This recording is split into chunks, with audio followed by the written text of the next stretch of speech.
Hello everyone, আমি পৃথা চলে এসেছি তোমাদের সাথে আরেকটা নতুন ভিডিও শেয়ার করব বলে। অনেক ইরেগুলার হয়ে যাচ্ছি, সেরকমভাবে ভিডিও করা হচ্ছে না। আজকের দিনের জন্য যে ভিডিওটা বানিয়েছিলাম ভেবেছিলাম তোমাদের সাথে শর্টস হিসেবে শেয়ার করব, কিন্তু তারপরে ভিডিওটা চলতে চলতে অনেকটা বড় হয়ে যাওয়াতে 7 সেকেন্ডে যদি আমি কেটে আনি না, অনেক কিছু মিস হয়ে যাবে। তারপরে ভাবলাম থাক, অ্যাঙ্গেলটা একটুখানি একটুখানি এদিক ওদিক হবে আমি যখন বড় আকারে ভিডিওটা দেব। তাও আমি করলাম তোমাদের জন্য যে আজকের দিনটা কিভাবে যায় তোমাদের সাথে শেয়ার করি। তো প্রথমেই বলে রাখি যে প্রচণ্ড ইরেগুলার হয়ে যাচ্ছে আজকাল ভিডিও দিতে, চেষ্টা করি করার। আর এরপর থেকেও আমি ভাবছি যে আবার নিয়মিতভাবেই যদি শুরু করা যায়, মানে শুরু করতে পারি। প্রচণ্ড চাপ থাকে এই সময়টা কাজে, সেই জন্য করে হয়ে ওটা হচ্ছে না। আর যাকে এবার আসল কথায় আসি, সেদিন ছিল আমার দলের জন্মদিন, মানে আমার রঙ্গশিষ্যের জন্মদিন, মানে 8th বার্থডে।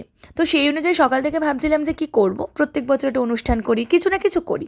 তো এই বছর ভাবলাম যে কিছু বাচ্চাদেরকে আমাদের সামর্থ্য অনুযায়ী আমরা কিছু দেব।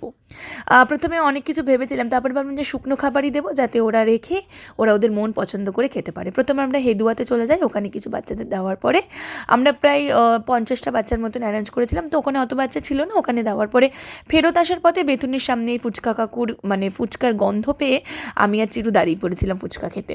তারপরে ওখান থেকে আইরেটোলা আর গঙ্গারঘাট চলে আসি, ওখানে কিছু বাচ্চাকে দিতে দিতে এই ভূতনাথ মন্দির দর্শন করি। ভাবলাম দলের জন্মদিন, যাই একবার, হর হর মহাদেব। চলো সবাই একসাথে বলো, আজকে শিবরাত্রিতেই আমি এই ভিডিওটা এডিট করছি। তো বেশ ভালো লেগেছিলো, একটুখানি দর্শন করে যাই ভেবে সেই জন্য এসেছিলাম। বাইরে পর্যন্ত ওয়েট করছিল, আমি আর চিরু গেছিলাম। তো এই গঙ্গার ঘাট থেকে কিছু কিছু দিতে দিতে আসলে একদল ছেড়ে পড়লে পাচ্ছিলাম না, কারণ আমরা ভেবেছিলাম এক জায়গাতে গিয়ে দিয়ে দেবো। দেখো এরকম অনেক জায়গা আছে, আমরা হয়তো বললেই অনেক বাচ্চারা চলে আসবে, কিন্তু আমি সেটা চাইনি। আমি চাইছিলাম যে একদম মানে বেরিয়ে আমি যাদেরকে পাবো, আমার যাদেরকে মনে হবে তাদেরকে। তো বাচ্চারা খুব ভালো, খুব পড়াশোনা করে, সত্যি ওরা হচ্ছে আমাদের পথপ্রদর্শক। আমরা চেষ্টা করব ওদেরকে পড়াশোনা, খেলাধুলা, একটুখানি নিজেদের ভালোবাসা ওদের মধ্যে ছড়িয়ে দিতে। লাস্টে এসেছিলাম বাগবাজারের সামনে, এই এক রাশ ভালোবাসা। ওদের সাথে এই দিনটা কাটাতে পেলে ভীষণ ভীষণ ভালো লেগেছে আমাদের। আশা করি দল যত বড় হবে, নিজেদের কাজের যত প্রশস্ত হবে কাজ, নিজেরা যখন আরও ভালো পারবো করতে, ওদের সাথে আরও অনেক বড় কিছু শেয়ার করব আমরা, সেটাই আমাদের সবসময় আশা থাকে। তো তারপরে আমরা পুরো বাগবাজার ওটা কমপ্লিট করে তারপরে আমরা আবার পেছনে মানে আইরাটোলার দিকে আসি, একটু গঙ্গার ঘাটে আড্ডা মারবো বলে একটু বসে থাকি। আমরা তিনজনে মিলে একটু গল্প করি, কি করব না করব দলের কাজ নিয়ে একটু কথা বলার পর পেয়ে যায় খিদে।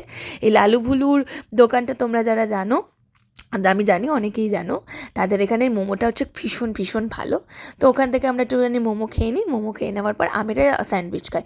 আমরা ওখানে কী খেয়েছিলাম এক্স্যাক্টলি আমি ওটাকে ভিডিও করিনি, পরে যদি কখনো যাই নিশ্চয়ই আমি শেয়ার করবো, কারণ আমি ঠিক স্যান্ডউইচটা আমার খুব একটা ভালো লাগেনি, একদমই ভালো লাগেনি।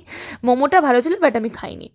তো এরকম একটা ছোট্ট দিন আমরা শেয়ার করলাম তোমাদের সাথে, আমি শেয়ার করলাম। আশা করি তোমাদের ভালো লাগবে। সবাই ভালো থেকো, সুস্থ থেকো, আমার চ্যানেলটাকে সাবস্ক্রাইব করে দিও।